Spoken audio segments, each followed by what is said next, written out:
What's going on, everybody? Welcome back to our channel. For those of you that don't know me, my name is Alex Hughes with the North Pacific Homes Group, and today we are going to be doing July's monthly market update. Coming out of a very busy spring market, we are starting to see that slowdown as we head into the summer. It's beautiful out, people are going on vacation.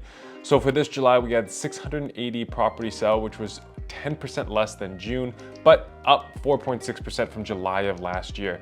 Now for our active listings, we had just over 3,700, which was over 10% from July of last year. Now with all of this to say, the spring market, like I said, was extremely busy. And as we head into the summer, things are starting to slow down, and that's a seasonal adjustment that we've had year over year. Now, there's a lot of negative outlook towards the Canadian real estate market, and some of it is true, but we need to take into account what is affecting these numbers.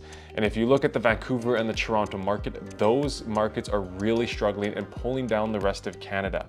Now, we live in Victoria, one of the most desirable places to live in Canada, and I'm gonna say that because of course I sell real estate here, but when you look at our numbers, year over year, we're actually at a 3.3% increase, while the rest of Canada is in a 3.4% decrease. Now, I've said this in multiple videos in the past, but living in Victoria and having such a high desirability factor, especially because of our weather, and you can ask my wife, because she came from Winnipeg, but as we get more inventory and the upward pressure on the pricing softens, and you're able to go out and get a conditional offer and negotiate a little bit more in your pricing, that's now pulling more buyers from different markets to Victoria. They're seeing the opportunity and they're coming out west. And I can judge this by seeing how many out-of-town buyers and what percentage are we seeing each and every year.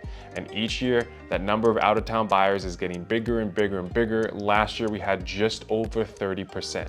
And that's the video I have for you folks today. I hope you did enjoy it. I hope you found it valuable. If you did like it, please give us a like. And if you haven't already, please subscribe to our channel. Makes it feel like we're actually giving you content that you like. If you are new to the channel, we have these types of videos, monthly market updates. We also have property tours, tips and tricks for buyers and sellers, and various other news and updates going on in Victoria. Thank you so much for watching.